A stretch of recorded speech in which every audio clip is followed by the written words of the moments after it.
Action. Hey guys, it's day 4 of our flip. Just kind of want to recap where we're at. So we had tear out on Sunday. We had foundation install on Monday. Yesterday we had painters in the house. You'll see a lot of the ugly wallpaper is gone. One thing I would say on wallpaper, I see some flippers try to go over the wallpaper.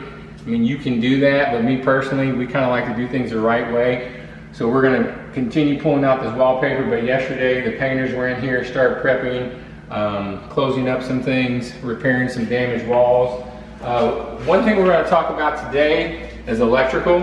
We're going to go out to the backyard. This is an older house. This does have an FPE panel, which is a Federal Pacific Electric panel. Honestly, I don't want to flip a house and leave that box.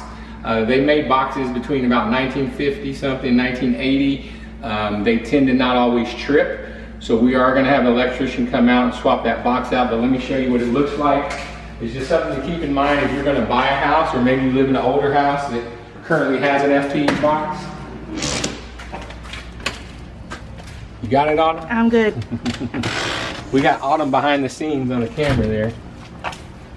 So one way to know if you have an FPE box, if you come out here to electrical panel, it'll say FPE right here on the top, Federal Pacific Electric.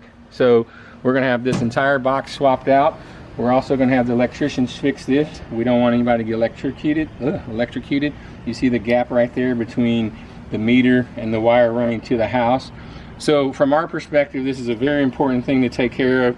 We don't want to sell this house to someone with, you know, an FPE box. So I highly recommend if you live in a house that has an FPE box, or you're interested in buying a house that happens to have an FPE box, this would be something that I personally would want changed out. One little tidbit on the foundation from the other day, I had a couple of questions as to piers. This house, piers were put on the perimeter. Sometimes you do need interior piers. This house only needs exterior piers. You will have this happen sometimes where you have to go through the concrete because the piers are along the perimeter here.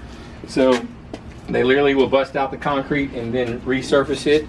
It's not the prettiest in the world, but the house is level. So that's just kind of a follow-up from the video the other day. Anyways, just want to touch base. You'll hear back from us in a few more days. We got more guys coming out.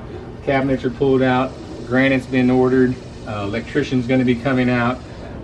Flooring, painter. So we're moving right along. Hope you guys have a great rest of your day. Talk to you soon. Bye-bye.